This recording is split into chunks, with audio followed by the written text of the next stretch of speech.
Good afternoon to all of you, and it's a pleasure to have you all for this virtual webinar series titled Disrupted. We all know why we are disrupted, and I would not like to go into that too much about why we are disrupted. That is known to the whole world. What is important, and that's what we thought that we should look forward, because what's going on while we are doing what we can, but important is what's the world going to be from this point onwards, and that world, what it is likely to be, what opportunities could come up, what challenges could come up. And the idea is to look at these things and be prepared for that upcoming different kind of a world order that is going to come about. I'm very happy to have a galaxy of thinkers from different geographies over here. So we have Ralph joining from Germany. We have Shiva joining from India. We have Rikke joining from Denmark. And Scandinavian countries have a very different take on these issues, as we all know. We also have Dory, who would join from Canada very soon. We have Ashwani, who have joined from Canada, and Sudhir from our very own Pune, but he lives somewhere in between. So from a village near Pune. So we have also a rural touch over here. So Sudhir has very kindly consented to moderate this session, and I would leave it to Sudhir to take us through the rest of the proceedings. So thank you, Hidesh, and welcome everyone.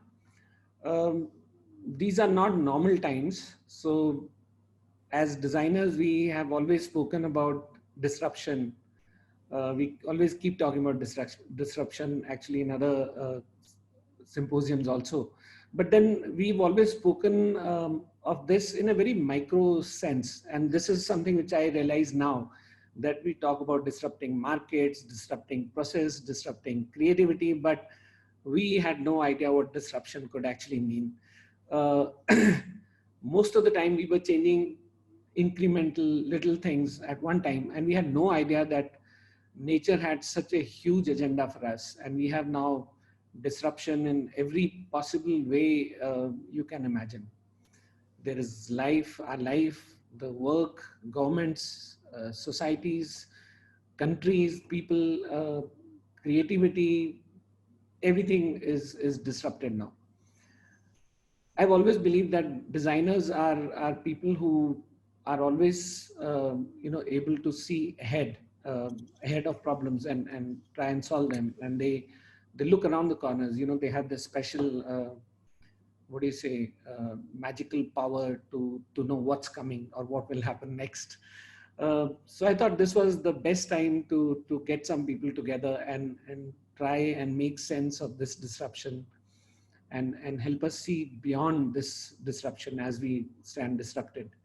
So I'm welcoming my panel for today. Hidesh has already introduced basically all of you to the audience. Once again, welcome to the audience. It's very different. Sudhir, sorry to interrupt you. Yeah. Please be a little louder. The participants are writing in the chat section. That they are not able to hear you. Okay. Okay. So I'm I'm introducing our first panelist for the day, Ralph Wiegman.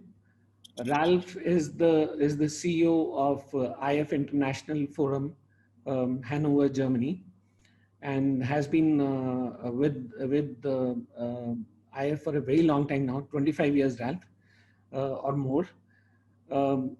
IF organizes one of the world's most prestigious and I say rigorous design awards, IF Design Awards. It's a symbol of excellence, and world over it's believed to be the mark of having reached somewhere. So to all of you and to my other panelists who are designers but haven't ever entered the IF award, I would really say that I will not recognize you as a designer unless you at least enter. Winning is another tough thing.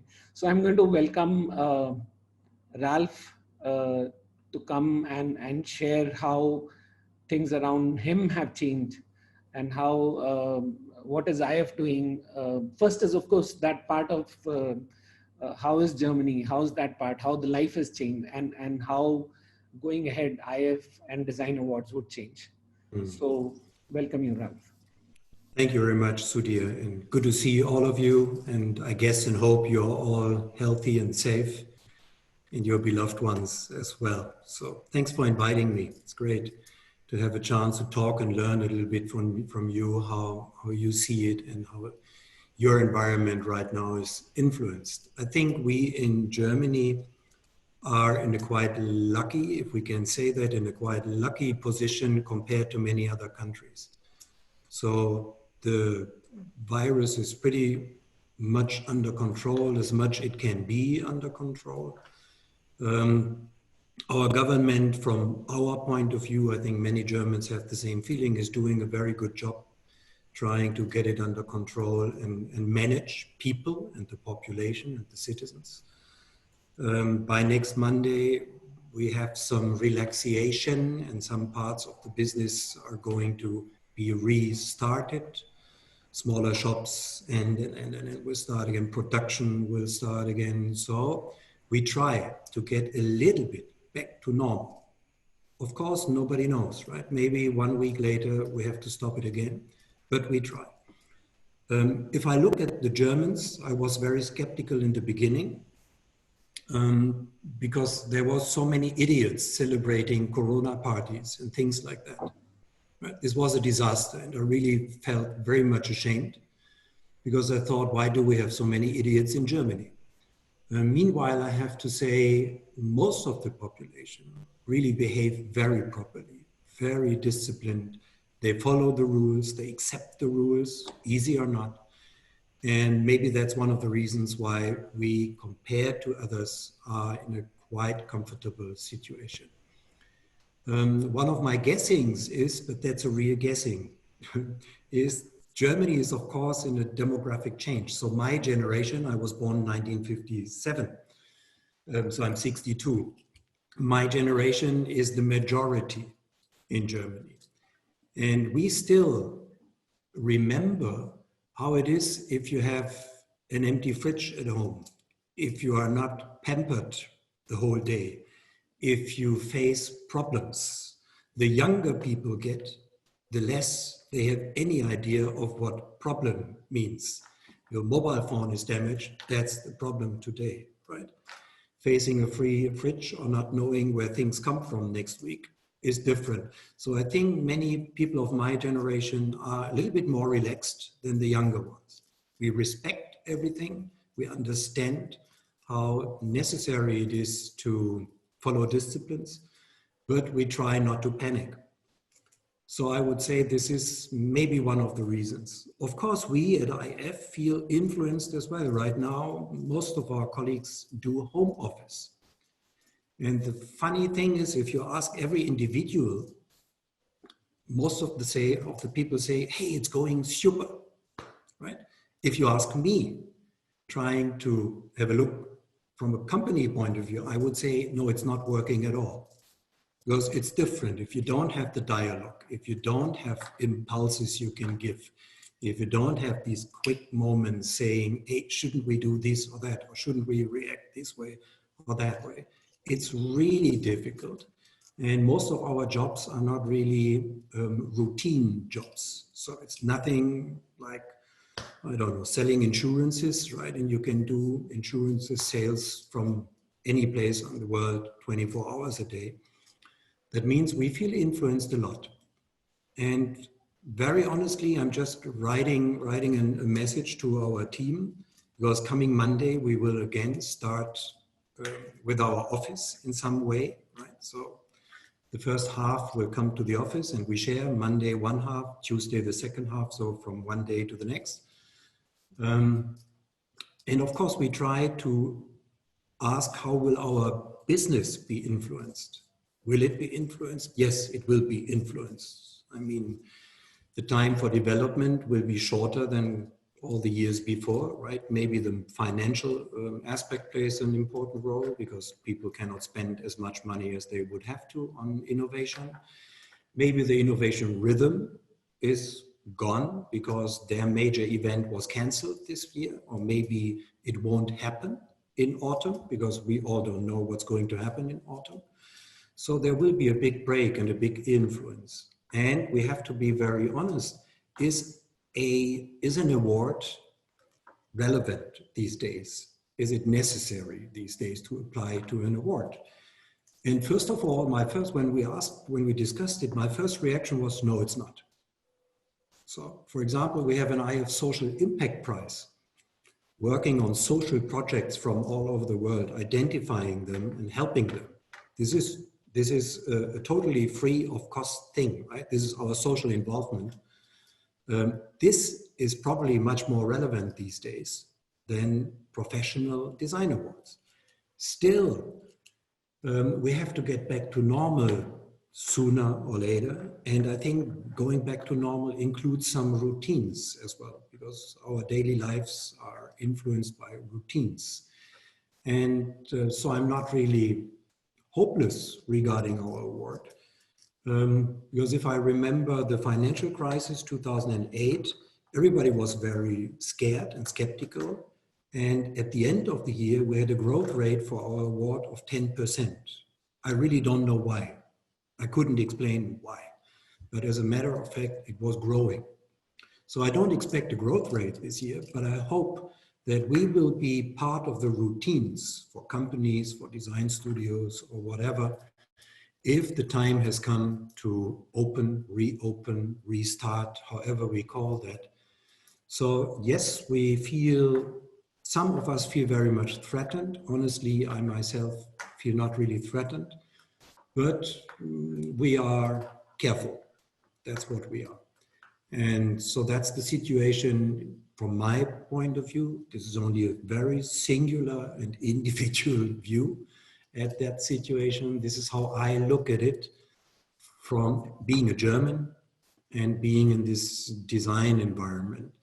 My worries, and that's really one of my strongest worry, is that very, very many small, medium-sized, small companies, including studios, design studios, architects, interior designers, face the question if they can really go on living and making money with their designs or whatever they try to do. And this is really something we worry a lot, because there will be many, many thousand creatives all over the world losing jobs and facing substantial problems in their lives. And this is way more important than many other things. So that's our worries.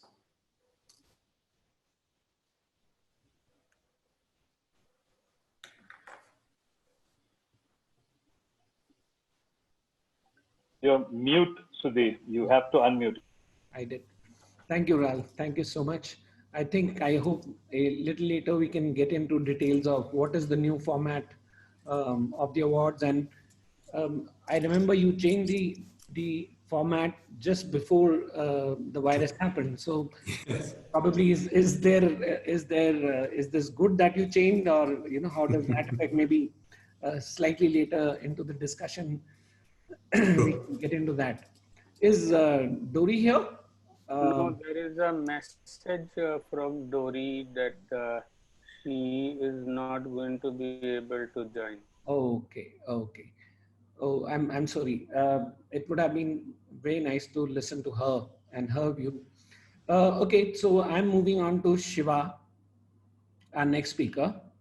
Shiva is, we were contemporaries at NID together at the design school. And I have many good memories of us together. Even Ashwani was at the same time at the design school. She was basically a graphic designer, but more than a graphic designer now, he's a design entrepreneur, right? Mostly working in brand and UX, a lot of tech, new areas of design. For me, it's very fresh, very new. Shiva has worked for 27 years across various cities, Delhi, Bangalore, London. He founded a UX company and sold it. So Shiva, over to you.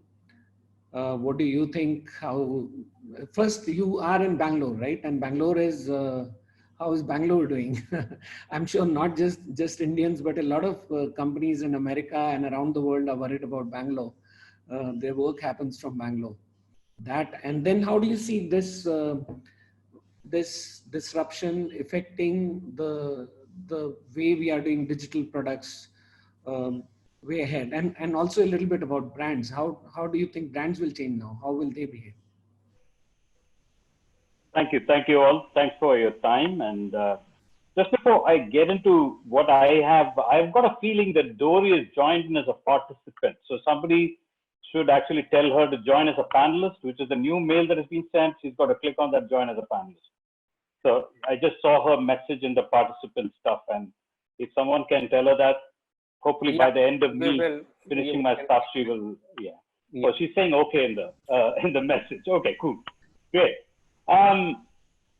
So yeah, so let me start with Bangalore. Right, Bangalore is doing pretty well as it can do. Really, I mean, there's no crowds in the street. Unfortunately, we had a small bit of a medical situation at home, nothing to do with Corona. So I had to rush somebody to the hospital about a week back and come back. Hospital seemed all calm and together.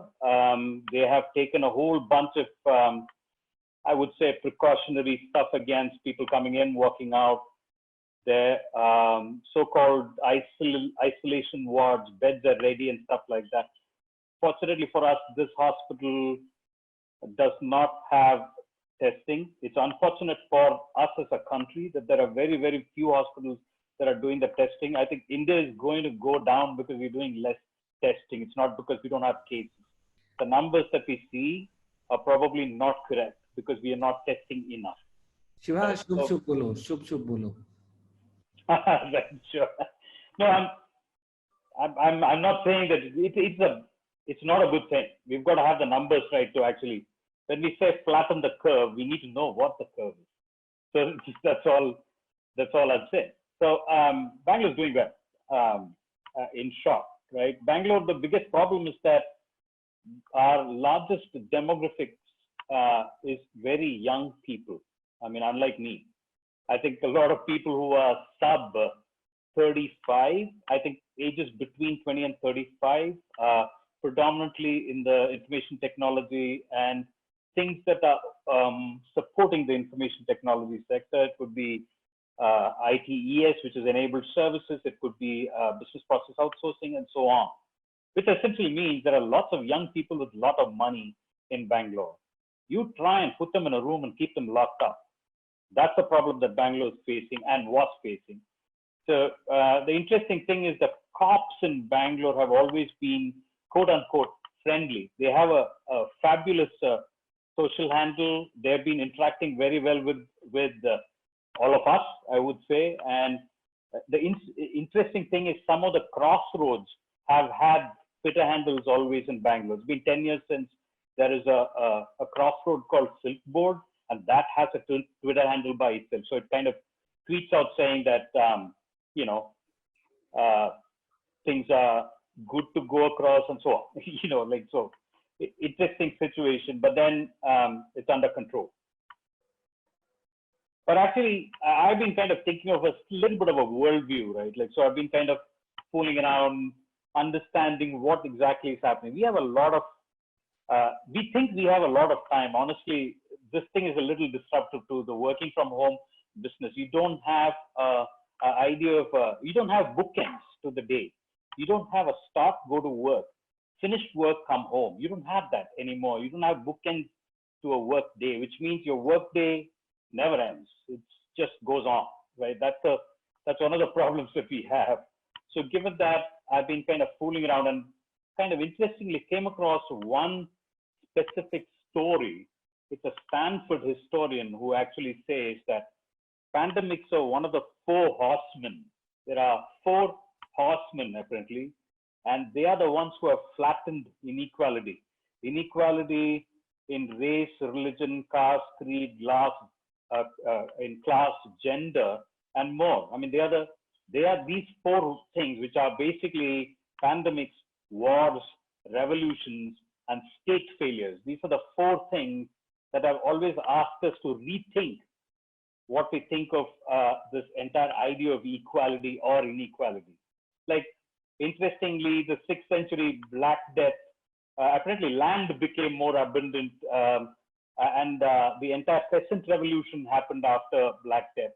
Spanish flu, I mean, this is again, after First World War, India had a huge hit of Spanish flu, and totally it's about 17 and 18 million people, and that actually defined the result of the Second World War, right? Like, that's pretty much what it did. We had 1974, we had smallpox, and recently, in our times, in 1994, we had the plague in the bubonic and the pneumonic plague in Surat, if you guys remember. And things changed. I mean, Surat, it was quite fast, that Surat went from the filthiest city to the cleanest in 2020. Today it's voted as one of the cleanest cities in India. So that's the kind of change. And this changed the perception of like people like sanitary workers in a society like ours, which is class and caste bound in a lot of ways, right? The perception of caste and class is big. Now we have the coronavirus. I'm sounding elated about it, but surely I'm not. It's quite a sad thing that it's happening to us. It's too early to say how this entire thing is going to turn out. 2 million infected and 126,000 people killed. I don't know how this is going to change the world, but it's already, we can see, you are democratic or dictatorial. There are drastic restrictions that actually are defined to make people move or not. It doesn't matter what you are.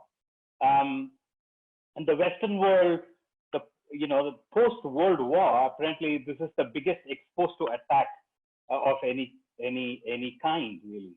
Radical change is good or bad, as we can see, is already kind of opening out. We can see it actually happening right now. So let me actually come back to India. So in India, we have this fabulous thing of throwing people at problems because we have plenty of both. Right? We have a lot of problems, we have a lot of people. We throw people at problems. That's all we do. Right? We are also at large conscious of class and social strata. During the pandemic, we have learned that people who manage our infrastructure, our living system, as we go about living our privileged lives. And if I cynically can add this thing of saying that with a false sense of achievement, those people who are taking care of the system around us, we realize that they are precious. And we have actually, it's opened our eyes that they are precious, right, in one sense. There are many more such lessons, right? We working from home, remote working, which is like about self-reliance or dignity of labor, pros and cons of remote working, the importance of collaboration. I mean, I think this kind of took our head and slammed it into the screen and say, can you work together for God's sake? Which was a great thing in many ways. And it's also using technology as an infrastructure and not necessarily as a product. When you start using Zoom, like the way we are using Zoom, we don't look at it as a product anymore. It's actually an enabler to make this stuff happen. All of us can, so it's more of an infrastructure. And the same could be talked about the wallets and the payment apps and so on and so forth that we have on our phone and we're using right now. So one fine day, we'll probably all go back to the same old world that we knew, which will be fabulous, which will be great. But these scars or lessons of this pandemic will remain. It will change our intent, our behavior, method in which we look at the stuff. Right? And this change, especially for designers, for creative people, I would say, is, I think, a fertile ground for creativity and innovation. I would think this change is what is going to kind of egg us on to do better things further on. Let me actually talk a little bit about brands. Brands are based on perception and behavior, and I work at the cusp of people and predominantly technology brands, right? This is more about brand experience design. So actually the brand as an experience rather than brand as something that is kind of on a pedestal away from people and are working. So brand have their own challenges going to have their own challenges in a post-COVID world. And And at least in the near future, people are going to be hopefully less demanding because we actually started getting used to frugality and more connected because we are getting used to getting more connected now in many ways. They are going to actually look for the value behind every possible consumption that they're going to do. Like today, when I actually go to the supermarket or the shop nearby, I'm not questioning what I get. I take what they have. You know, so this is like Raj said earlier, these are situations that we have not seen before, and we are learning a situation of this sort. So which essentially means that it's actually constrained or forced frugality, which is good for us. I think it makes us rethink consumption in a fabulous way. The Indian middle class is always going to come back and tell us like, you know, I told you so, which will be fantastic. It will be really good. We are all from there, right? We are actually the Indian middle class in many ways. They will say that you don't need all this stuff. We can easily do with less, which actually makes brands think a lot more, right? So what do they do for the post-COVID market? I think it's about this authenticity. I think there are lots of brands that are actually shunning this idea of authenticity. This means that businesses and brands need to get more authentic. They need to get more real. They've got to kind of shed that tinsel skin and relook at the product or the communication or the service with an essential utility goggles or like keep it real goggles. The next 12 to 18 months for most of them are going to be about sustenance and not necessarily growth. And that's a wake-up call, which essentially means that you've got to keep things real in a lot of ways. There's going to be more value associated with life and love. I'm actually changing tack a little more, right? Like I'm coming home to what we know as human beings. There is going to be more value associated with life and love because we have realized that we are fragile in a lot of ways. This distancing has given us less time to engage and more time to think, like I said. More than any other time, we have felt the need to connect as humans. Actually, distance has in a way brought us closer. And so does the common enemy. It's fantastic to always have a common enemy, right? Like, so common enemy always breaks the barriers and walls between class and creed and gender, and we are looking at the enemy. COVID-19 is probably the common enemy that we have. We are all considerate to each other, to all of us, because we think we are in the same sinking ship, which probably is not true, but it's a great idea that we are coming together at least. And brands should actually learn from this, which essentially means brands need to be more human and personable in a lot of ways. At all levels they should be experiential and should be about how they feel and not necessarily what they offer alone. They should feel human and hold hands. They should provide platforms to care for their consumers. And it should be highly personal and empathy-led rather than anything else. Like it's like how you actually have provide concierge services for the elderly or the disabled in any retail outlet. Right? It doesn't matter whether it's big or small, and it will help. Like how we have the Kirana stores or the mom and pop stores that we have around every corner. I mean, like when I go to my mom's place in Chennai, Madras, for the people who know it as Madras, actually, you know, the guy where I go to shop nearby, and that guy knows more about me than I know about him. There's conversation, there's personable stuff. He asks about my daughters, and I don't know about it. That's a wake-up call. I mean, I'm not saying that, but he is a brand in that sense. And like I think Kirana stores where all the large brands can learn from. So this will question the differentiator in brands. And, you know, it will shake their reason to exist over the next 12 to 18 months. Participation and reputation over rebuilding our society and economy is what we will all kind of focus on. When hopefully things get back to normal, we should still have rules of engagement. When the migrants, those so many migrants who actually moved away from cities and they're actually trying to find their living elsewhere, or they're coming back in some way, hopefully the society should have woken up to this inequality and brought together to build what we lost back there. Businesses and brands will have a role to play in this along with our government and we as people, and they should. But there is a problem there. It's going to be chaos. It's going to be people coming back. There is going to be lots more problems that we need to solve, lots more things. Where is the housing for all the people who are coming back? What if there is a back? What if there is a repeat of this pandemic in some way or the other? What if there are dormant other pandemics that are available and exist? Who's going to look at this stuff? I would like happily say it's us, but it's designers, right? But it's tricky. We cannot. But then what we can surely do is that we can be the curators. There are stuff that we can do as curators that is kind of not really, we got to shine a torch on what designers or curators can do. We designers are rather gifted to find the order in any chaos. Ability to group affinities together. We are damn good with those small sticky notes that we actually face. We should use less of that now, but then still, it's good that we are good with those sticky notes and actually ability to create affinities, create conceptual and tactical frameworks to think and execute. We can redefine problems and prioritize them in order of criticality, and we can define directives and assign resources, track progress, and do health checks. I'm not talking about health, but do health checks of the projects themselves, right? With a keen eye for creativity and innovation. And that is broadly what I call as curation. And I think that's what we should actually step up to. The designers should be curators.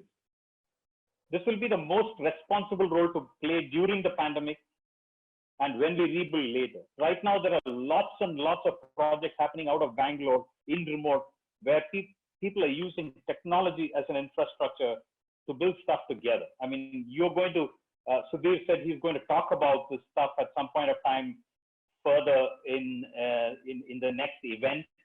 But there are apps that are coming up that are actually born out of Bangalore as designers and people who are actually building these stuff out of Bangalore about ability to track, ability to kind of define distance constantly.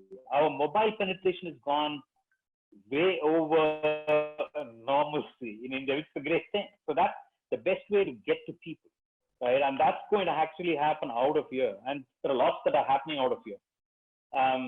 There are everything from physical objects like beds made out of corrugated boards that are assemblable, goes in a box that you can put together anywhere you want to. So, from that to apps that actually tell you how vulnerable are you to Corona as a pandemic, COVID-19 as a pandemic. Everything is happening here, and I'm happy that this is happening out of my, backyard, even though I cannot walk there. So yeah, I'm at home, but I'm participating in a lot of those. There is one which I'm a part of, which is called the Startup versus COVID. A whole bunch of startups have actually taken their competencies and trying to build something worthwhile that can actually help migrant workers, families that are not getting enough help in terms of food or in any other way, in any other possible way they can help these people. DesignUp is a design event, which I'm a part of. It's a design event, a community, and a platform to share. Right now, we are at a stage where we tell ourselves, we own the responsibility to reshape the dialogue on design to rebuild further on. So we are actually rethinking about formats for DesignUp. I don't know whether I should break it open right here because it's still in conversation. No, I think Jay will be better. You should. Jay will be a better guy to explain this better.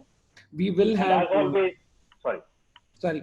I was saying that our next disrupted session, which is on Tuesday, is exclusively about technology and design.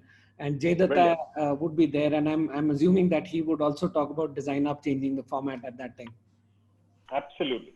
So if I got just one more minute, and let me actually do the closure if that is okay by you guys. Sorry for kind of stretching this long, because so as always with technology brands that I work with, we are always at the edge of disruption, right? They're always saying we've got to change the method in which something is happening. So we are at the edge of disruption. We are going to be enveloped by technology products that are possibly more omnipresent and always on. The future is going to be personalized, highly interactive, experiential, and hopefully deeply immersive.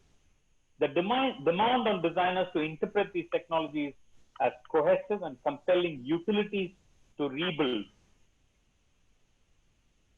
is going to be immense, and it is time to get ready for that. And these postulates, in my opinion, will impact India and Asia more than anywhere else as of now, because I heard somebody say something very interesting the other day. I heard someone say that on any given Californian day, the future has already arrived in Asia. So good luck to all of us. So which is a interesting note that I found that we should talk, especially being from Bangalore, I should say that. Thank you. Thank you, Shiva. Thank you. And this is welcome, Dory. Good to see you again after such a long time. And let me introduce Dory now into this. So Dory is the Dean Faculty of Design, OCAD University, Toronto. She's a design leader, professional design anthropologist, advocate and educator. She holds a PhD and an MA in anthropology from Stanford. She founded the Cultures-Based Innovation Initiative. I guess this is the same one which I belong to as well. A global network of designers, anthropologists, indigenous scholars and activists, innovation consultants, computer scientists, and leading scholars across 24 countries. She's been to India a few times, and she's been defining and implementing inclusivity and decolonizing perspectives on innovation. So Dory, very warm welcome again. And I know it's very early for you and Ashwani in Canada, but I'm sorry, this is the time which it works in India. So I have to wake all of you up early for this. Over to you. So the format which we are following is let's have a brief 10, 15, 20 minutes. How your life has changed, how what you do has changed, how do you see things changing forward. And there are questions coming up. I think we have something like 12, 15 questions lined up from audience, which we'll take up after all our sessions are done. Okay, perfect. So good morning from here in Toronto. Just to provide some context in terms of the COVID-19, we have approximately 30,000 cases here in Toronto, here in Canada. That is a great underrepresentation because they actually have not rolled out significant testing. Some things that I think are helpful in terms of the context is knowing, like, we have universal health care here in Canada, and at least in Toronto, where I live, it's one of the most diverse cities of the world. I share that because it helps sets the context to kind of the question that I was given about sort of what impact is this having on humanity or on human beings? Because it's important to realize that, first of all, humans are going to be humans. And what I mean by this is that this is not the first pandemic as humans that we've gone through. To a certain extent, I think our systems and behaviors, let's say, haven't changed since the last major pandemic, which would be in SARS. Going back, I've been reading the Decameron to, how people handled the Black Plague in Europe. And our behaviors haven't changed that greatly in the sense that those to whom we are close, we are holding closer. And, there's wonderful things that people are doing. I just attended a birthday party via Zoom. So for those whom we do feel a great affection and affinity for, we are using technologies and other ways to stay connected with them.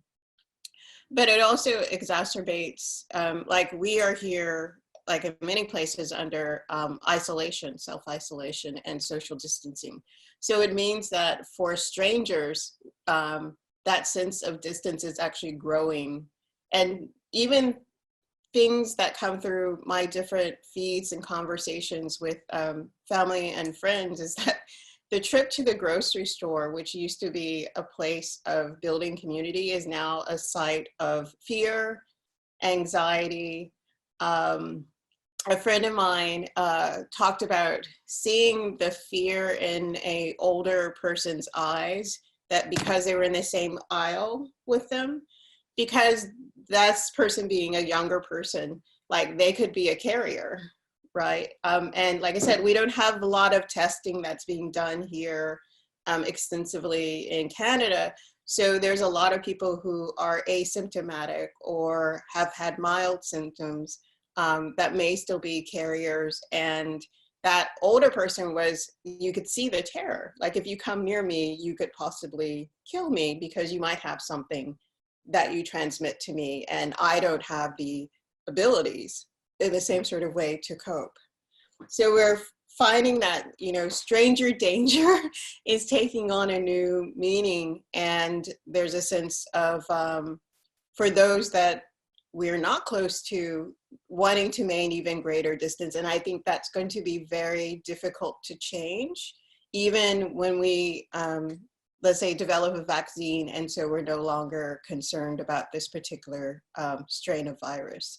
But that sense of wanting to be around others whom you don't know and don't know what they have and don't carry, which in its extreme form becomes xenophobia. So we're seeing now the reports coming out from China where there's a lot of persecution and discrimination against Africans in the midst of the COVID-19. Now, again, when you see the sort of, at the same time here in Toronto, Asian Canadians and Asian Americans, even in the United States, are experiencing significant racial harassment and attacks because of the perception of the origins of this being carried from China and the Chinese. And so that xenophobia, which is normally used when people are under crises, is then coming to play as well.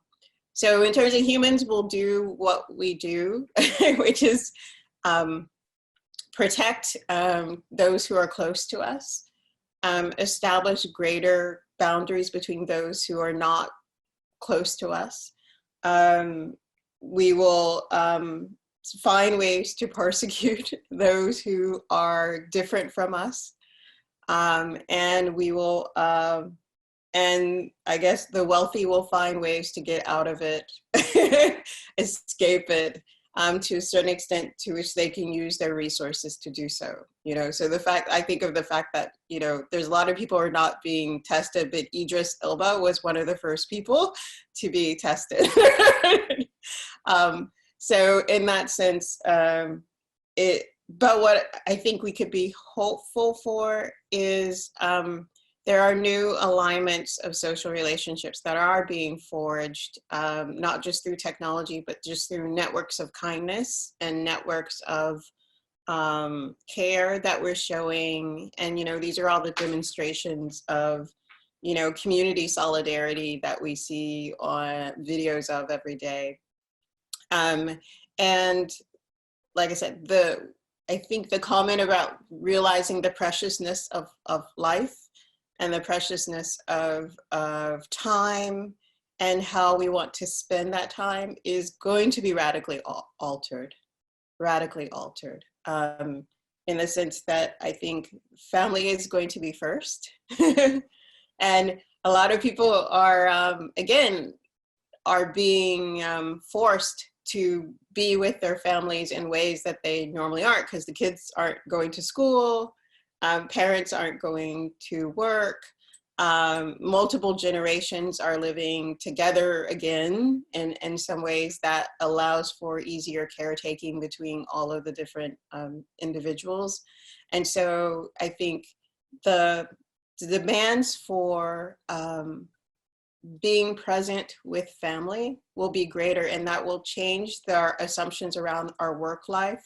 It'll change the way in which we do it. Like, my institution will no longer be able to convince me that we cannot do a meeting over Zoom or Skype or Teams or whatever technology. Like, it's just all these things that we thought we had to do face to face, we know we can't do, and thus those kinds of practices will change, and maybe those practices are some of the things that needed to change. But my main point is humans will be humans. This is not our first and definitely not going to be our last pandemic. And what we hope each time we experience this is that we learn from the past in terms of how much we need each other as a community.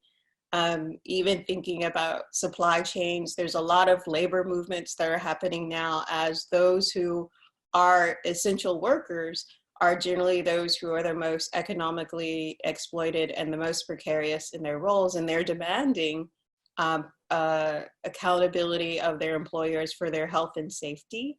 But also, again, realizing as essential services that perhaps we shouldn't be paying the people who we now know how important and valuable they are to our everyday lives. We shouldn't be paying them less than minimum wage, right? And so those, I think, are going to be some really positive movements coming out of this particular experience, as long as we remember the lessons that we're learning from it. So I'll end there. Thank you, Dory. It's good that we see a lot of positives as well coming out of this. And I think a lot of these things is something that the designers have always been talking about.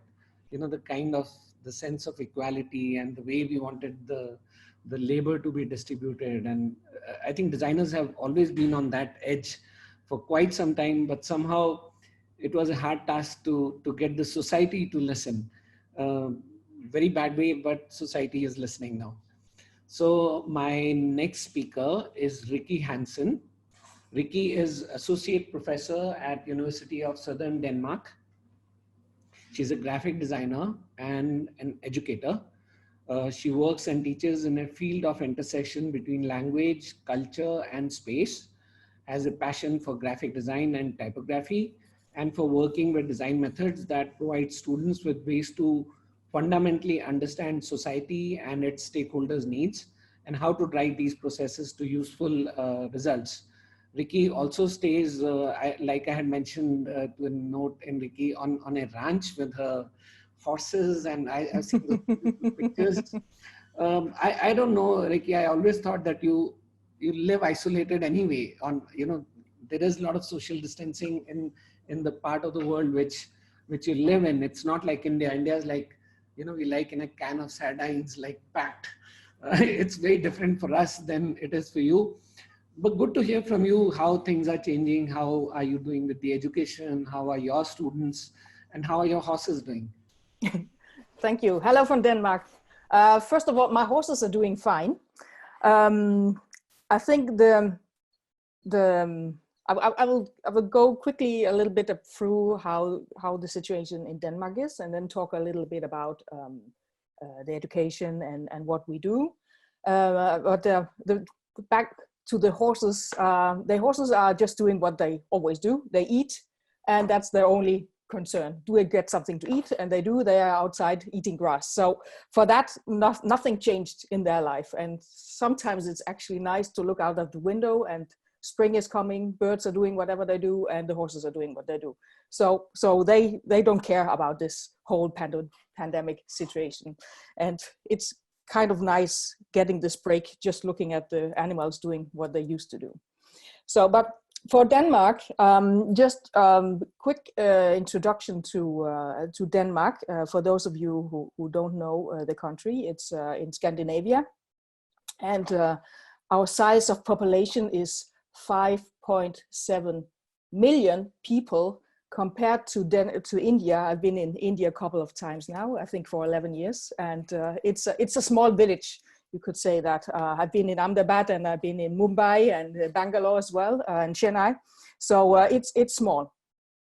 And we, our prime minister closed the country down on March 6th, I think. We were the second country in Europe after Czech who closed the borders, closed everything. And in a way, it came a little bit as a shock. We have been following the situation in China, and we were seeing the numbers rising, and also in Italy, it was starting exploding. And certainly after Austria came too. So, but we didn't really, we saw the numbers, but I think we were not really realizing that how serious this was. But within almost 24 hours, the whole nation got aware that this is really, really serious. And when the prime minister goes up and tells, okay, everything is shutting down now, and borders, everything, schools, you have to go home. You have to work from home. The whole society changed. And of course, also as Ralph was mentioning, we having idiots too in Denmark. So the big problem was also for everyone to understand the seriousness of this situation, because we are learning along hour for hour upon it. And now we can see how fast the virus can spread. And I think that's really one of the things that people are realizing now, how if you don't act pre-consciously or fast enough, this will explode.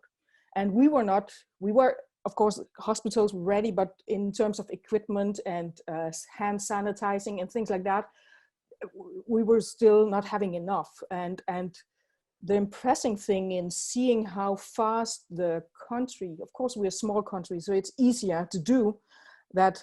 People who were producing beer, companies who were producing beer and juice and cream for makeup or things like that, within very short time they changed and they produced hand sanitation. They produced, you know, whatever to help the things that we needed in our society. And now we are we are producing enough that we're also exporting now for the countries who need it. And I think in terms of, I remember when we had to close the schools down and we had to set our students home. And I remember in the first days, because I was doing a project about COVID, and I've been reading a lot about it, so I kind of knew this is something that we really have to be careful about. Is it a flu or is it not a flu, or what is happening? And I remember I had this discussion with my mother, she's turning 65 tomorrow, and I was really telling her, you know, from now on, maybe for a long time, we're not going to see each other. We have to talk more on phone, and you really have to be careful with my grandmother too. She's 85, because if she's getting it, it's not, maybe she's not surviving. So, you know, really, I think for us, it was a big a challenge to tell the older generation how dangerous this is, especially for the older generation, because we can see that it's more, the death rate in Denmark at least is much higher for the older generation. And what happened in Denmark on March 7, the day after our prime minister closed our our country down, our queen asked, and this never happens. This is the first time in history. Our queen always talked to the people on New Year's evening. But our queen asked to get television time, and she was talking to the people in her manner that she does. She's very loved by the people. And I think for the elderly to understand how serious this is, but also for the idiots, that they can't just act, you know, it's not fair to the people who really try to stay at home. You know, everyone is in this. And I think the whole way that this was not something that she's been talking with the government about, she just did it. And I think the whole way that the government, our queen, the military, the police, the hospital, everyone was working together to get people to understand the seriousness of this, and also very, very quickly designed posters, websites with informations. We have everything on television is coming with ads telling how to behave, what should you do with your children, how should you do in terms of washing your hands. Everything was very, very quickly spread in terms of communication. And looking back now, it's kind of amazing how fast they did this, and kind of trying to keep people, you know, trying to have a transparency in terms of what is happening, how is the numbers, what are we going to do. And I think that's, of course, it's easy for a country like Denmark, who are a rich society it's easier to close a society down that has good funding in terms of money and who can send employers home. My husband is home too. They also had to go down, and the government is paying 90% of his, he's paid by hour, and the government is paying 90%. So his employer only have to pay the last 10% in terms of not letting people go. So of course we have people who got fired, especially in the hotel and experience businesses, but they try to keep it down. We have this whole net underneath the society in terms of security, and maybe also this situation is showing or exposing the governments how they actually are working. And I think there will also be a lot of reflection looking back, because Denmark is also one of the, I think actually it is the country in the world who's paying the highest tax. And now we can see it's actually giving, it's giving something back to us. Not everyone is getting the amount of money they need, but we can survive. And I think that's what we can see in the way that developing our democracy and the way we are paying tax, that people can see the effort of it.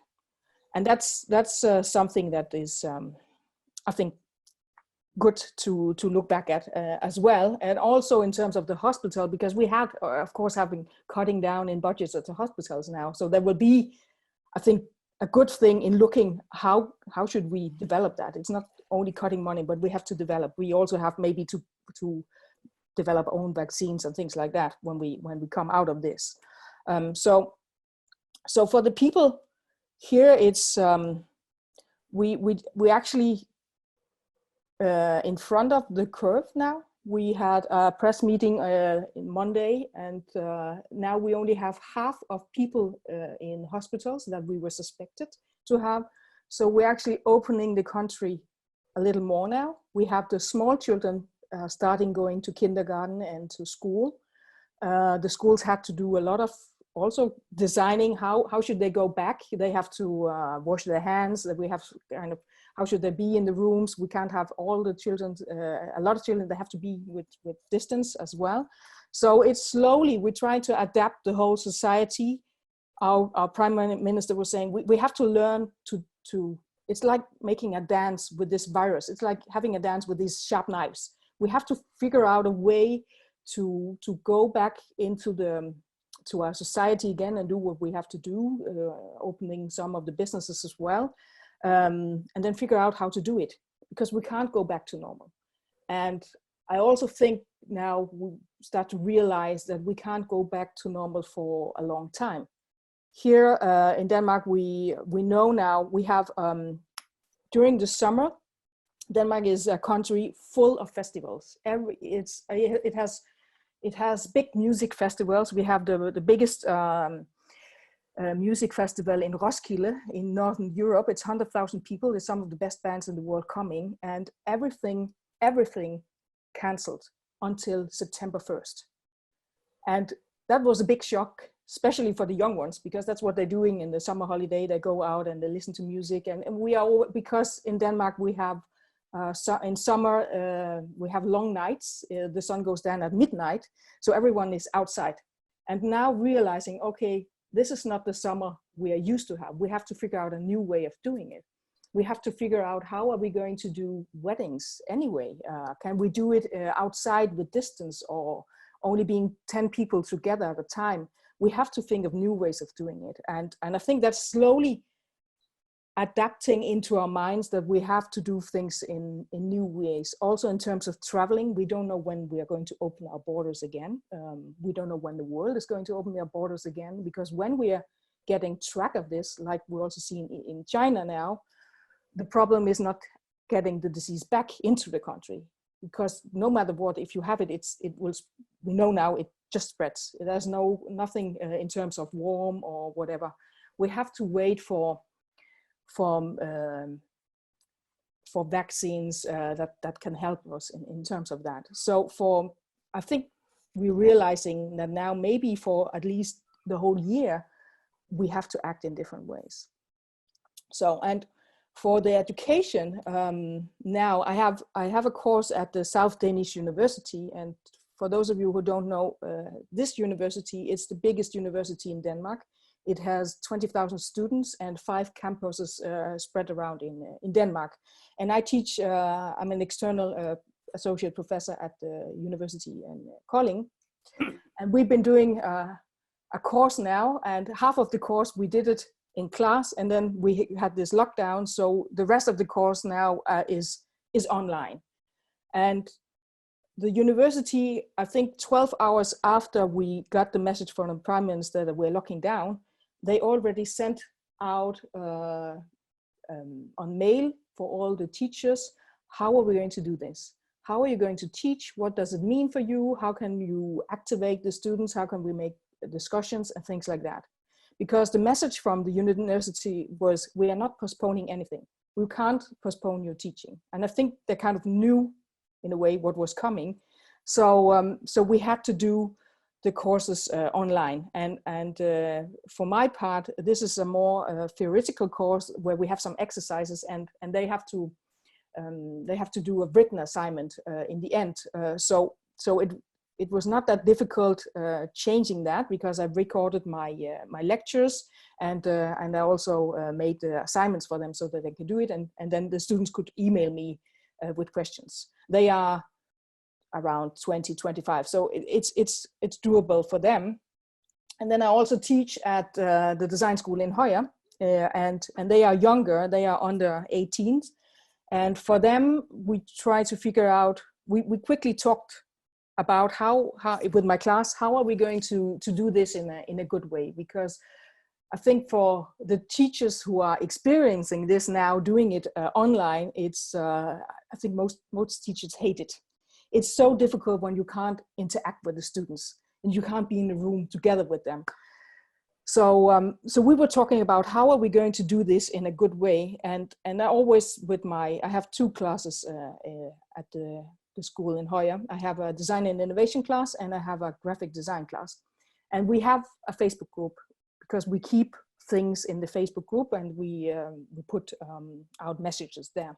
So they asked me, okay, use the Facebook group to put out messages. And now it turned so in this way that I do live videos every morning, talking with them, you know, giving them a brief. Also because some of the students, they are in different situations at their home. Some have families who are vulnerable and are exposable towards this virus. Some have families who are infected. So it's also, they have to cope with this as well and figure out how to do it.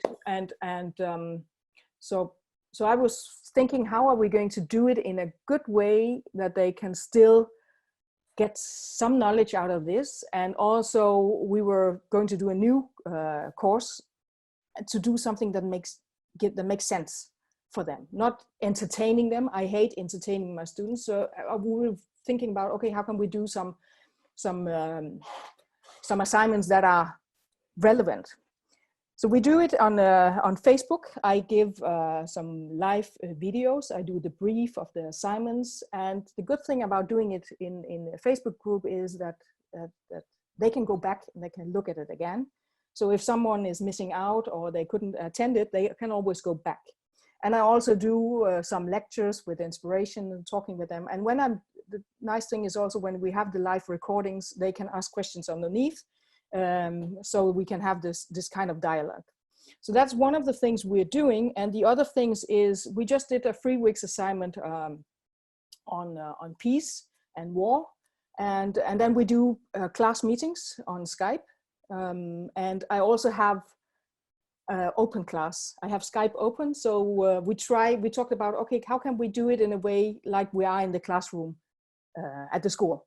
So the classroom now is my studio, and they just call in, or they write, okay, can you talk at 10:15 and say yes? Because sometimes they only have a question, like when you are in the classroom. So they can attend me and we can talk, or sometimes they have we have longer discussions looking at the work. They can show me the screen on Skype as well, and we can talk about how they can continue working.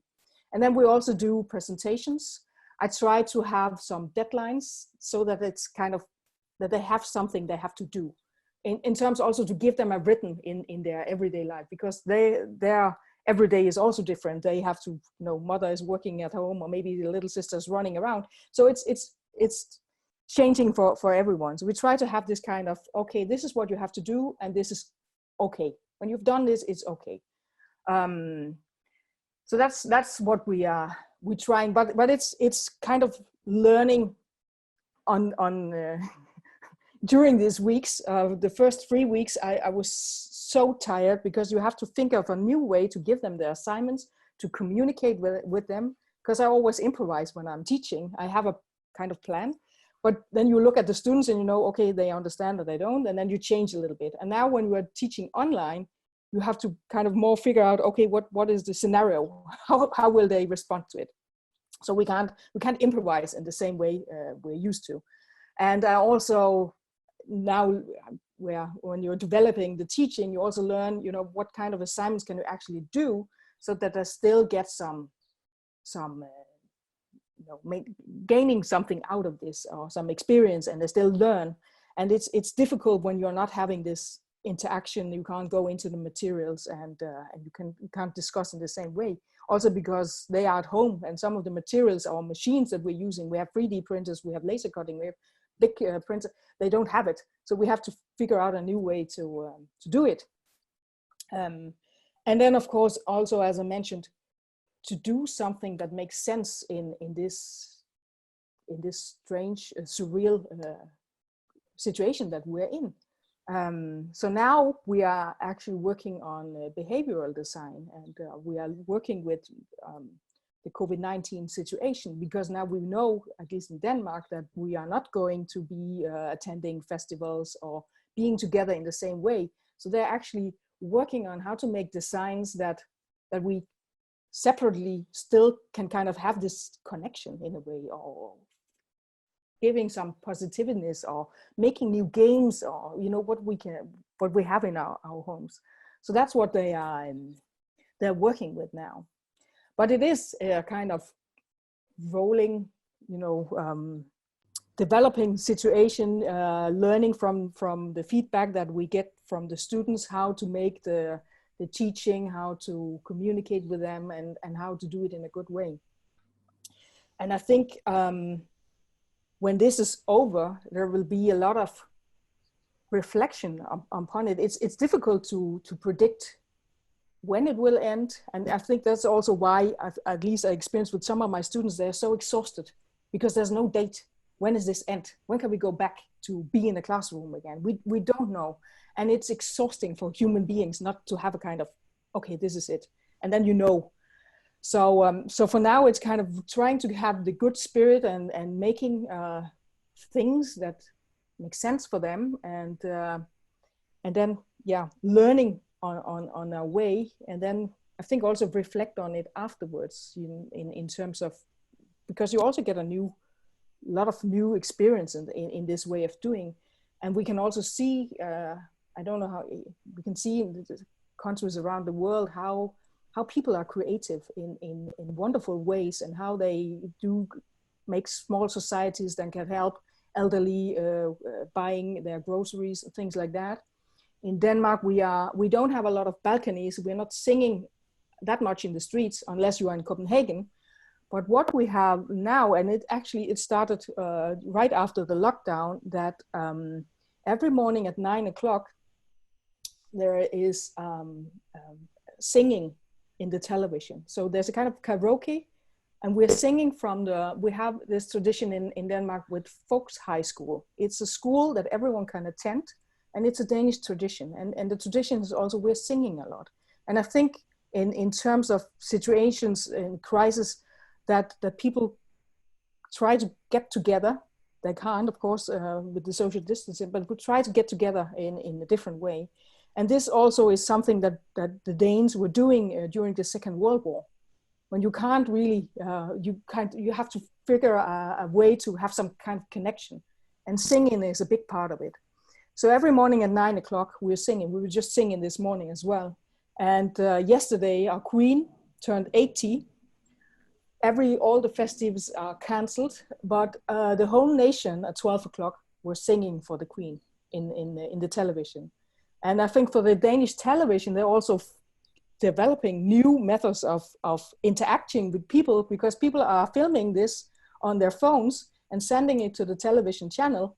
And then the television channel are showing ordinary people, small, young, old, everyone singing at the television. So this is a new way of interacting. And I think it's kind of, you create new communities in a situation like this.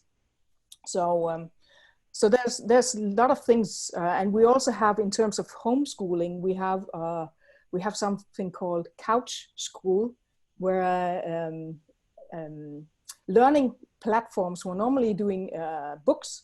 Now they are doing some television, because a lot because everyone is working from home, and people who have small children also have to do the homeschooling, by the way, along with their own work.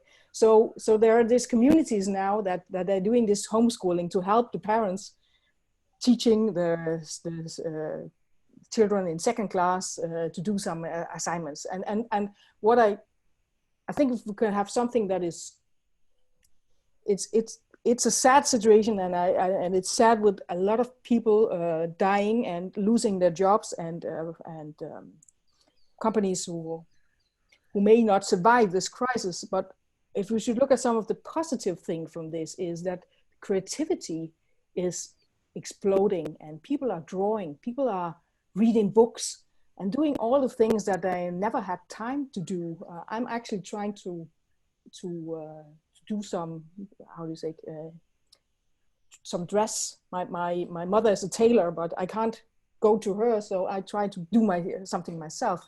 And it's also narrowing down what is important right now, and what do we actually need. And hopefully from this situation, when we are going to reflect, we as designers also will reflect on what kind of issues should you work with, and what should you develop in terms of product. In Denmark, we are talking a lot about how to turn linear economy into circular economy. And also, in terms of education in design schools, what should we teach our students in the future? Because should we continue doing what we already have, or should we start designing for how things could be for our future? So, and I think we're learning a lot from this situation as well. And yeah, we'll see how it will turn out and when it will end. Yeah, thank you, Rikke. In my class, whenever I take design school classes, I always tell designers that, we are privileged people. We are in a profession that we celebrate confusion. I used to say we are the only people who love confusion, and we can actually thrive in confusion, because that's where you can sort of dip in and make some sense out of it, and people look at this and say, wow, that's magic. I never thought this was possible. And what I see now is that's a quality which more and more people will need to have, and that's something which we need to teach our young ones, to be in confusion and to love that confusion and to come out of that confusion. And embrace failure. Yeah, and face failure. Yeah, that too. So I'm coming to my next speaker, Ashwani Kapur. He's an industrial designer and engineer. He's a CEO of a company which is called I3W4U. I don't know what, he'll probably explain that. And he's owner of a brand called Fuso. Ashwani has a very nice belief. He says that you don't have to be a part of a space program to create a change. Anyone can start the change. So according to the design research, customers wanted reliable flashlight. So he started with a flashlight, but he has an array of Fuso products which are very simple, very functional, to make the life easier in various industries. He designs them in Canada, manufactures them in China, sells them in US. So Ashwani, over to you. How's one, obviously we know what's happening in Canada, but how do you see this life of a designer or the construction industry? What's happening? What's going to change now? Thank you very much, Sudhir. It's good one way to be the last panelist to be speaking, and it's interesting. I'll just give you a small background. Here in the panel, there were a lot of people with design background. I happen to be an engineer by profession, which sees only in black and white what is right and what is not right. And then I went into a design school, NID, and did my industrial design, where the basic fundamental is that you just go wild. you break all the monotonies, break all the myths, and come out with the creative things. I live in a city, Waterloo, which is in Canada, and it's as Dory said, Canada as such is very multicultural. We in Waterloo, I'll just give you a background. We also have different people from all over the world, but Germans are the most, vibrant part of this Waterloo. And we are greatly influenced by German people here. If you remember that that smartphone, BlackBerry, that was the creation from Waterloo. I worked in consumer electronics industry in India for about 18 years, and then I moved to Canada. And here I have been associated with design of hand tools and power tools for about 13 years. And then I started my own. When the boom of all the electronic products or high-tech products or information age that was taking place, I said the basic fundamental products which are of day-to-day use, they are not the prime focus of designers or people because they are not. So why not start designing and start improvising those products? And that's why I started this I3W for You. I3W for You stands for the ideas, imagination, innovation that works for you. And I also started because I also started working in the construction industry. I started designing hardware, stainless steel hardware and glass, because glass was becoming more popular in the world. And that's another business of mine. This is wholesale distributor of stainless steel. And I will share my screen with some of the slides. And give me a second.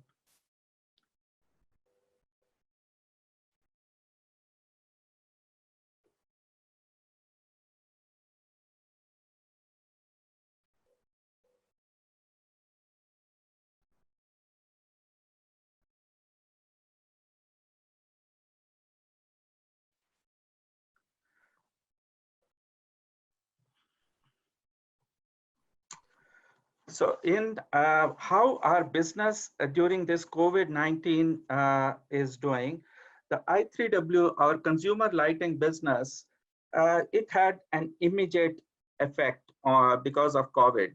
Need for this product from consumers was reduced, and suddenly we saw the cancellation of orders from different retailers. The trade shows were canceled, and everything went berserk. In our other business, we said, let's change the strategy, and then we adapted to the new world, a new thing, and we designed some products for temporary shelters, for test clinics, for protective barriers to be used in the offices, and suddenly we saw a splurge in that business, and this led to a business for not only for us, for our customers, and it was very beneficial for the society. In Toronto, we built a temporary hospital through our contractors, which was a real good, and it was a boost to all of us here working in the company. And how to protect everyone, employees, our contractors, and everyone. So we followed some safeguard methods in our working. We started encouraging online and phone orders, put glass shields as barriers, put a telephone line outside our warehouse so that when people can come, convey their orders, we take out the material inside, and then once the order is ready, we telephonically inform them. They are sitting in the car, they come out, we bring the material out from the door, they open the hood of the car or the van or the truck, and we load the material and they are good to go. So instead of, and also what we did was, instead of bringing all the people into the office, we said, okay, bare minimum staff will come in the office and rest of us will be working from home. And they will, we gave them all the computer support, and they could log into the systems at the office. They could interact with the customers through Zoom or the screen share things and telephone. And that's how, and every day there are, we have a core group of 3 people who are in office, and like Monday, 3 different people will be there in the office. On Tuesday, 3 different people will be, and that's how the circulation is there. So this way, we did not lay off any of the person. We improvised the working little bit, and everyone is happy. And now coming to coronavirus, I look at it in a very positive way. Coronavirus is just like a storm which has hit the entire world in one go. Should we call it a revolution or a revolution? It's really a wake-up call. It has made, one positive thing which has happened is it has made people thinking, talking, and discussing. And you know, human mind is such a versatile and adaptable thing that once you start thinking, the thoughts will come, and thoughts will lead to actions, and action brings amazing results. Every time, whenever there is a revolution, whenever there is a disruption, we have come out successfully with many, many good things. And another, what I find positive thing which has happened, or which is happening in this, because of this coronavirus, is that we are finding a lot of weak links, gaps, and cracks within the system, within our society. And this will definitely lead to a system which will fix, which will come out with solutions, and a new normal will emerge out of this. Now, what are the, Sudhir asked me to see what questions on the future after COVID. There will be many good things which will be coming out.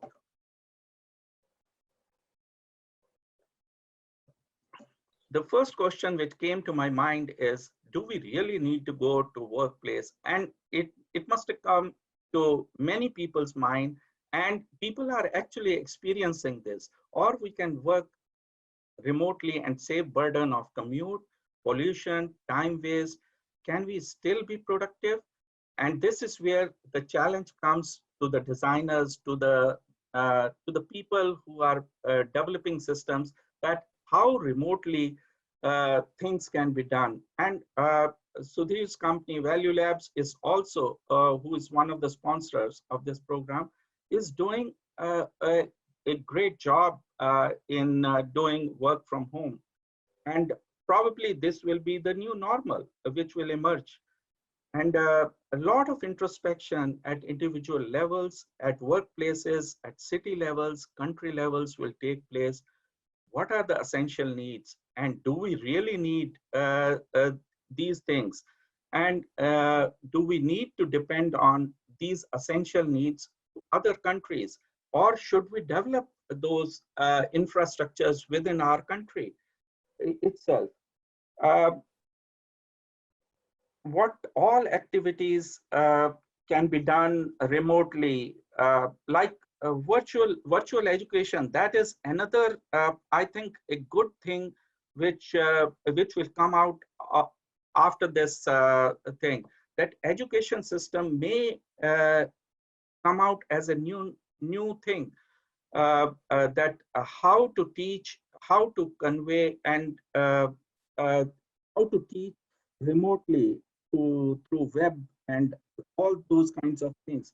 This is a fantastic opportunity, and there will be many new things which will emerge out of this. And why I say positively and firmly that these things, because every one of us, especially people who are living in areas where the traffic jams were a nuisance, they must have realized and they have seen what is the beauty and what is the nice things if the travel is reduced and still the work can go on, how much better the world will be later on.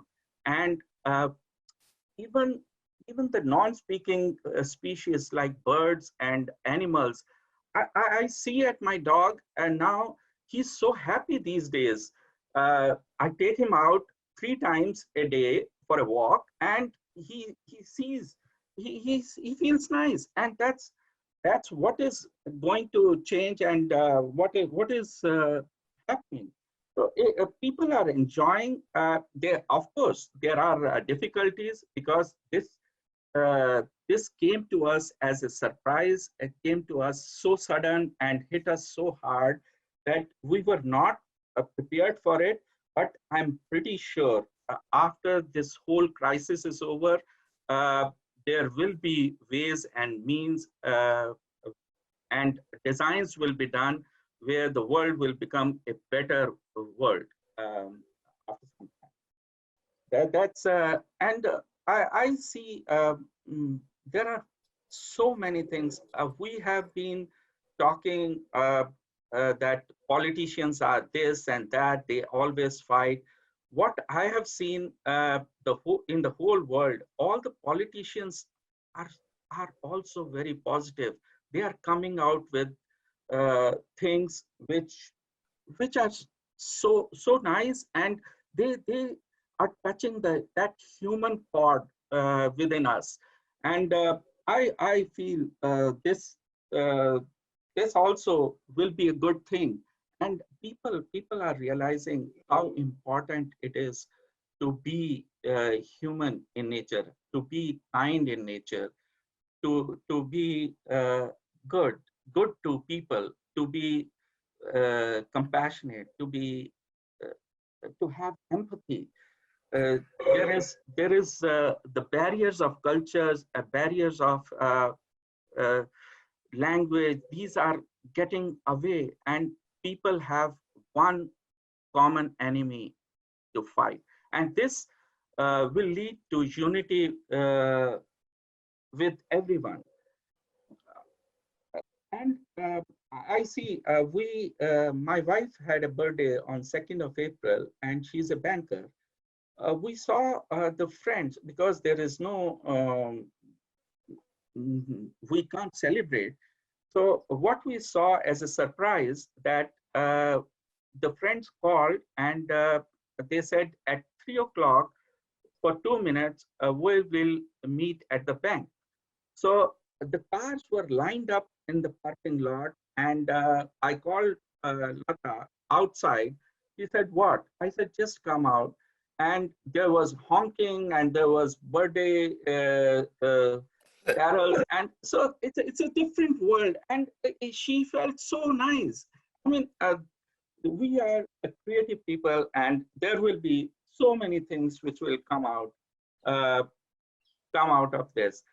Now, what I would like, and what I think what will happen, real fundamental change after all this is there, apart from the work ethics or vaccines or this kind of, I think there should be a fundamental research that how to improve our health system, so that, not health system, how to improve ourselves immunity wise. So something should come out, some kind of a supplement should come out, which helps to improve the basic immunity of the of ourselves, so that any such virus attack or any such kind of danger which comes up, our body is ready to fight with those kind of things. And that's what I have to say. Thank you all for your time. Stay safe, maintain physical distance, have social unity. We are all together. We'll overcome this and come out stronger after this. Thank you, Ashwani. That was very, very positive. You can stop sharing your screen now so that we get back to the same gallery view. Yep. How do you do that? Just go down the share screen. Yeah, cancel that. Idesh, can you do that? Yeah. Let me see. But you can start the next segment while we adjust the screen. So I was thinking, yeah, so we have different views, not very different views, positive. And what I like is that all of us are optimistic about the future. We're not really, none of us is looking negative. I think that's a very inherent romanticism which humanity has, which is very good, which makes life worth it, right? Worth living. There are a lot of questions. I don't know if everyone can see the questions. Lots of questions. There are something like 28, 29 questions. So if you can just go through them, start looking at who wants to respond to whom.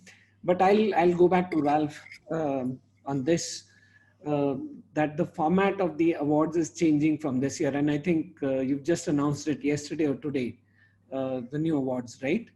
The new entries have just opened up. So if you can briefly tell us how this change, does this get affected with the virus, or also the largest entries were from the Asian countries, right? Sure, Korea, sure, China. sure. How does that impact the awards now? Well, we will see. I have no idea. At least we will really see. We're very curious and in some way excited. But first of all, maybe to give you a very brief idea what we changed regarding the rules and processes in our award. So for the first time, we will have what we call an online pre-selection. That means for this year, to give you some numbers, we received 7,300 professional entries. And this, on the one hand, this is of course an amazing logistics, right? I mean, there are 7,300 designs, most of them coming physically from all over the world to Germany. That includes not only handling and logistics, it includes customs as well.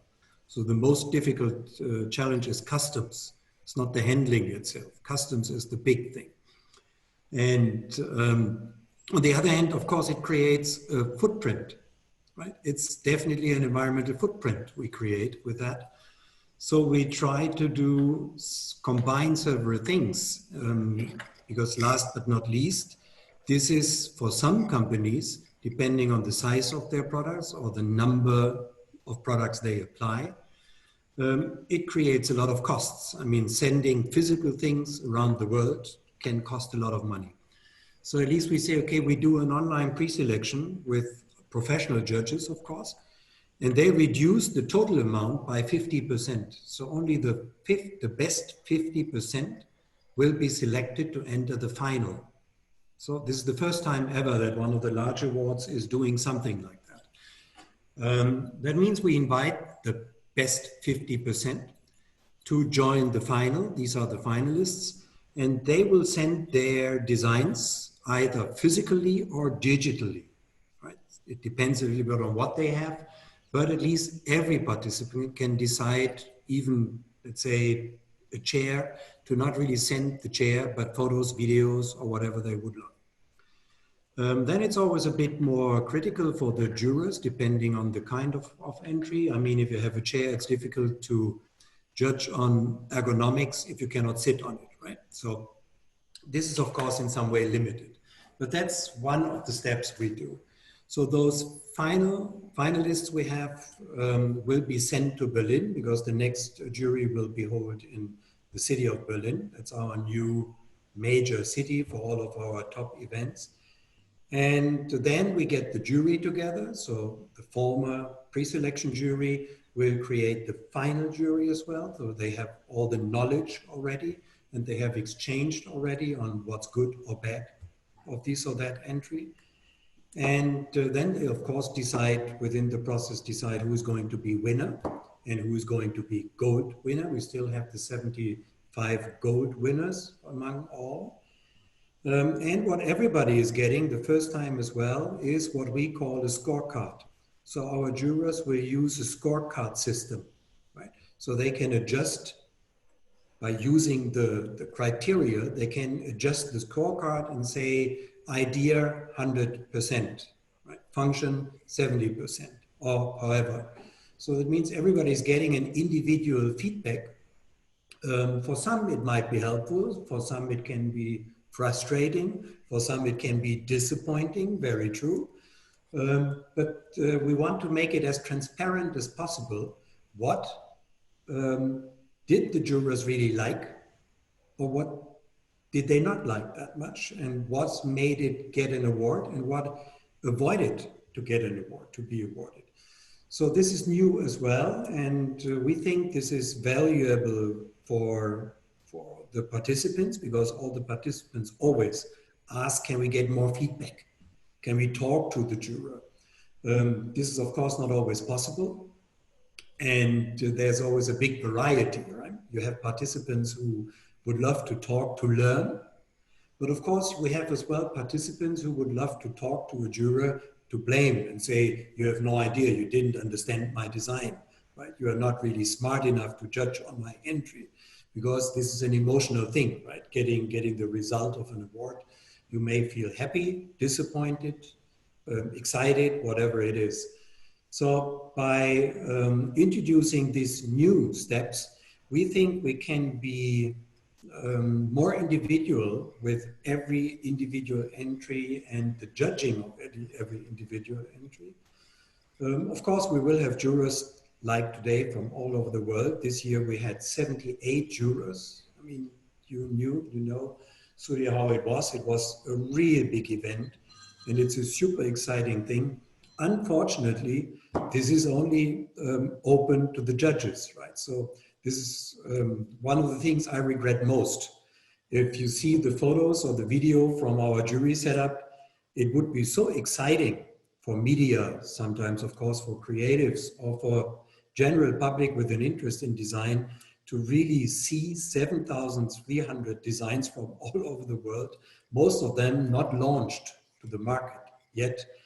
But of course we can't, because we cannot say this was awarded and that was not awarded and just share it with the public. Usually we only share those who get an award, and those who were not awarded, right, we don't publish. So that's why we can't do it. But that's an exciting thing. Even in these Corona times, it's still exciting. And we will see how our target groups will like it. Of course, we did pre-tests with key accounts, with very familiar friends, and asked them, what do you think about this system, that system? Can it save money as well? Because this is always the question, can a participant save money by not sending it physically, but digitally? Is the judging fair, even with a digital entry? And.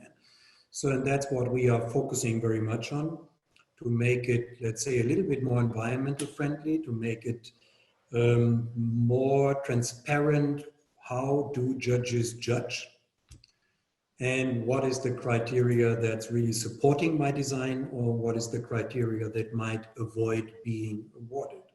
So that's something we do the first time. As you say, we just launched it, and we will see how the reaction will be.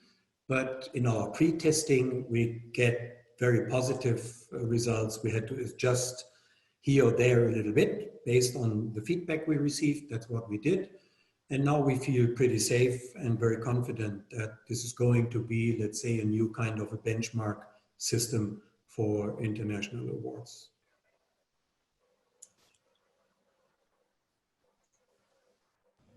Thank you, Ralph. Do you also see new categories of entries coming up because of the virus? Well, we will, of course, more focus on user experience and artificial intelligence. These are the things our clients are asking for, right? This is a big change in the design discussions I had in the past 12, 15 months. It was less and less object driven. So it was not about the TV or the screen or whatever. It was purpose, purpose, purpose, purpose. So at least everything was about purpose in the past 12 months. And if I talk to our large electronic companies joining the award, for them, it's not anymore, is the TV set nicely designed? I mean, 99% of the TV sets today are nicely designed. Yeah. So what about the artificial intelligence, right? Can my vacuum cleaning robot communicate with my TV and the fridge and this, and how helpful is it for the user or the consumer, however we call them? And how do you, IF, judge on that artificial intelligence, on that communication, on the data handling? This is the challenge for us. This is the nice thing, what we like very much, that we are so much challenged by these technology, right? By this further development. And yes, we feel very well prepared for it. And that's why these new disciplines and categories will most probably be, I guess, very well accepted. Thank you, Ralph.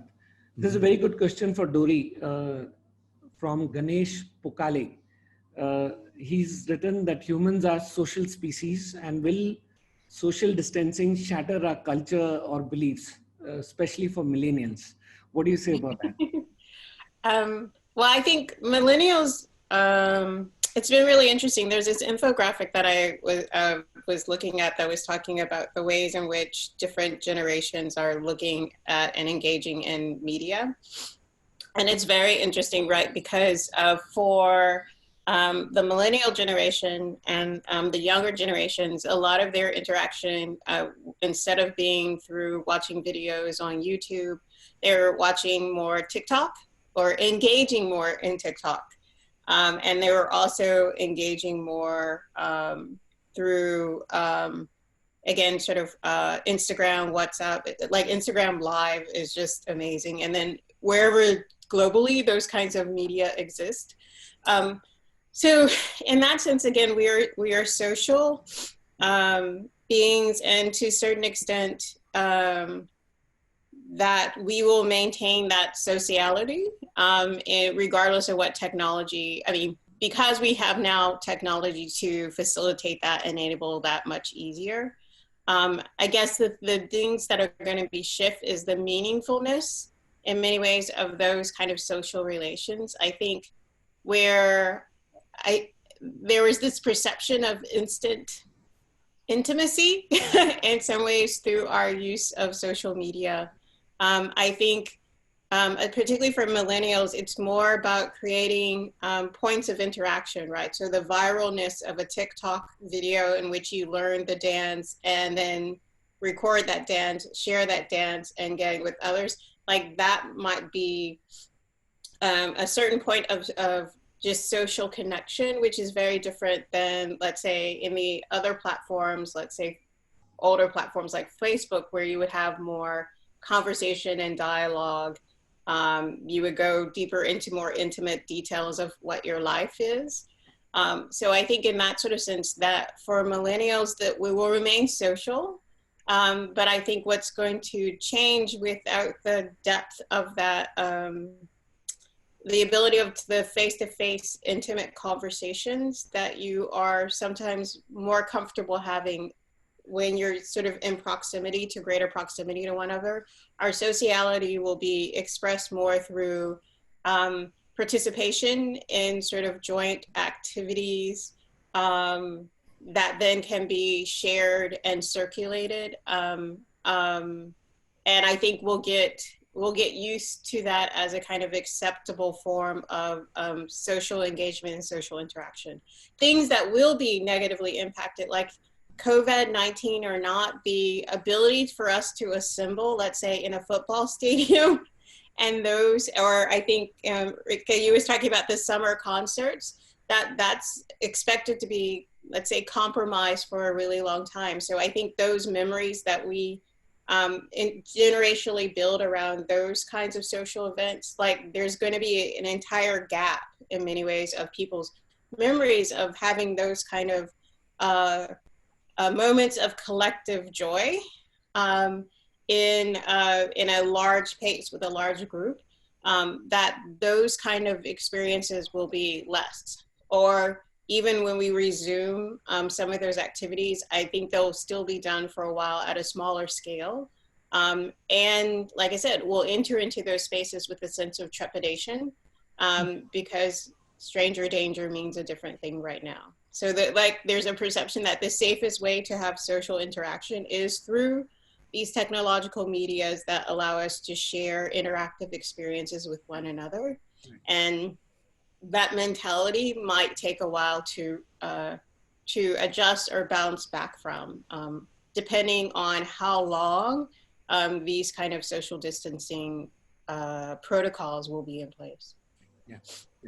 Thank you, Dory.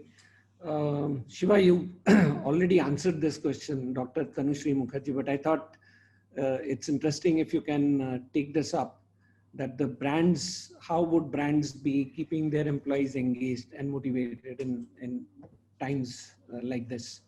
One is, I find that all of us are basically talking about a more sharper, more keen sense of purpose into everything which anyone is doing. Purpose is going to become absolutely more important than anything else. So that is there. Great answer you've given, but would be nice if you just take that up again. Sure.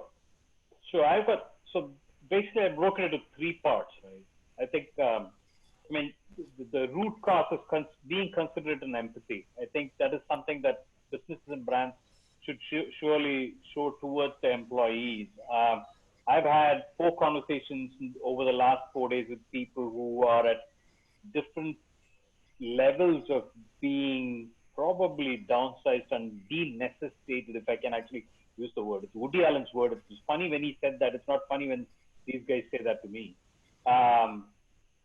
So I think there are one is safety. I think right now during the actual process, I think we've got to think a lot about safety and how we can provide safety. Like people like guys who deliver, guys who are a part of, guys who come home, guys who take care of the living systems that we are a part of. I think it's important to kind of the companies and the brands to take care of their safety and ability to do things on their own. I mean, I see a lot of them don't have basic protection gear. That worries me a lot for them, you know. And I think safety for employees and family comes number 1. Second is flexibility with care and empathy. There are reasons why we cannot do the old stuff that we were doing at some point of time. I think brands and businesses should be ready to do that. And I see a lot of brands doing that already. I think a lot of businesses are reconsidering that too. But there are lots of brands which are not. I mean, I can go ahead and take names. I mean, I am very worried the way Amazon is dealing with this stuff, or even Tesla is in the US. And there is a lot of denial, and I don't know where that is going to lead these brands to. And that's not a great, it's not a great reputation management, forget everything else. Like if you actually look at it as just, it's not a great brand experience for businesses. If I will rethink about that brand for sure, if and when I'm engaging with that. And the last one is honesty to the employees themselves, right? Like there are lots of them. We know that businesses and brands are going to bleed. These are bad times. Like there are brands, I would actually structure them in 3 possible ways, right? One is probably, no impact at all. I mean, if you don't consider the 60 to 90 days as a probably a box, a spot that you didn't have opportunity to do business in, can you actually hit the ground running on the 91st day is probably the first box. And that is, I would consider that as low impact or no impact at all. The second one is like a low impact, which is probably they are going to be impacted, but they will survive. The high impact ones, the business is questionable whether they will survive or not. Given this situation, I think they should talk, communicate pretty clearly to the employees and soften the blow. The blow is going to come at any point of time anyway. And it's important to kind of soften the blow or taper it down. There are lots of people who are actually giving lots of startups in Bangalore that are giving people opportunities to kind of go consulting. So they are actually doing X number of days a month instead of a full-time employee. That helps hell of a lot. It softens the blow. I mean, there are lots of youngsters, especially who are prisoners of their own devices, which is like EMIs and, you know, like those kind of things. It's difficult to live that life. So I think that's what it is. I think it is about those three parts: safety for employees and families, 2, ability to kind of be flexible, and 3, honesty. If that can be exercised with, I think businesses will do okay. I think at least brands will do okay. They'll be personal. They'll be like people. They'll be like you and me.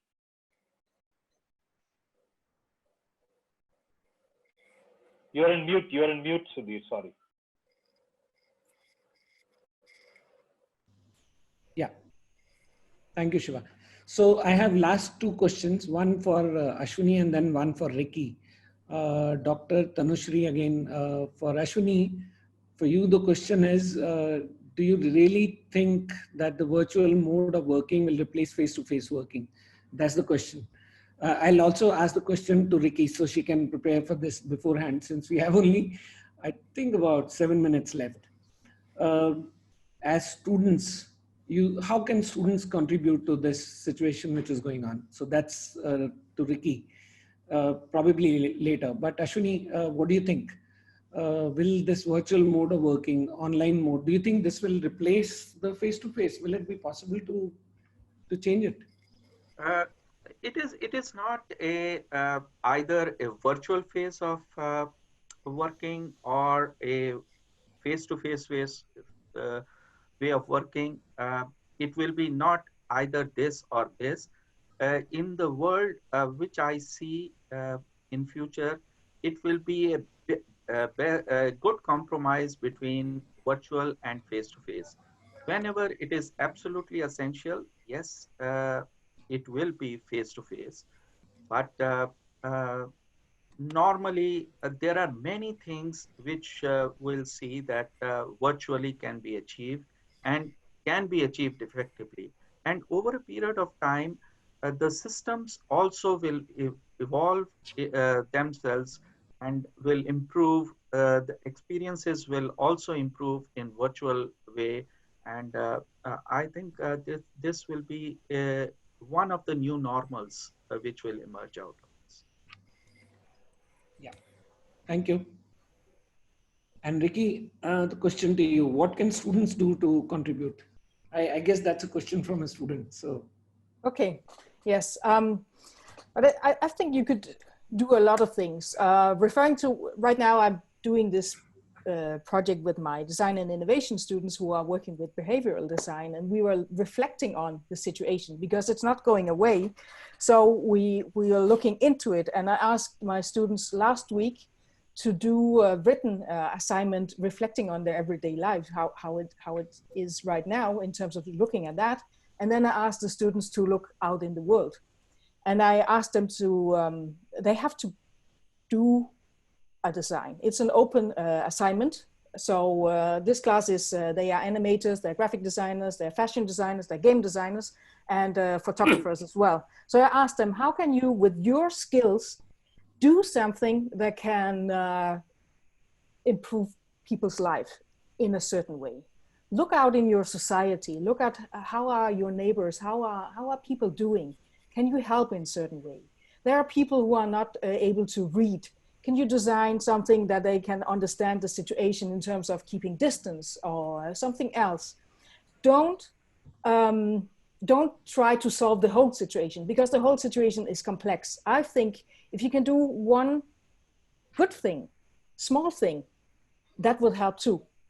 And depending on what kind of skills you have, look into your skills and how can you adapt them to do something. It could also be not only in terms of visual communication, we were talking about services too. Can you make communities to discuss or to help others that have problems. We have one person in Denmark. He's a film instructor, and he made a Instagram account, and he asked people, actually famous people. He's only 26 years old, but he happened to be a good friend with a musician called Lucas Graham, who's a big pop star in the US and also in Denmark. And he asked him, and he asked a lot of other people, and also our former prime minister, in terms of he made a kind of educational school, talking about what kind of education should we have in the future. High schools and universities are teaching us these kind of things, but what kind of skills should we have in the future? And he made this Instagram television, every Friday he does this, and people are attending it, and young students are listening. So it could also be discussing what kind of society or what kind of world do we want in the future. And I think personally for me, if some of the shitty products could die in terms of this, because you also reflect on what is actually necessary. If some of the big companies, also the fashion companies, could start reflecting on, do we need, how can we design products that can last for a longer time in terms of sustainability and things like that? That could also be something that you could do. You could also use the things that you have in your home and see how can we use them in a new way? How can we reuse them? So I think there's a lot of things to do, but please keep in mind, it's a complex situation. So if you can only do small things, even if it's only making a smile on people who are lonely, who are isolated and who can't have their family visiting, that could be a thing too. I think small things, that's also important in a situation like this right now. Okay, I think we wind up the session there. Thank you very much to all the panelists. Thank you to all the listeners and people who joined in. Lovely to have everyone here. And I think this was very, very good session, learning for me from different parts of the world. Thank you, Hidesh and the university to organize it. Thank you to ValueLabs. Hidesh, over to you. Last words. And then we the last words are to express my appreciation to everyone who contributed. I must take a few names from our team. Meet Aishwarya, who handled the back end so well, Yogantar. Also the design team led by Nupur and other members of her team, because the time was very short and they all put it together, all these things in a short time. So very big thank you to them, and of course all the panelists and attendees, because attendees have been fantastic. They have asked a lot of questions, they have been engaged. So I'm sure that they would have benefited, and look forward to Disrupted 2 on Tuesday, April 20th. Thank you. See you then.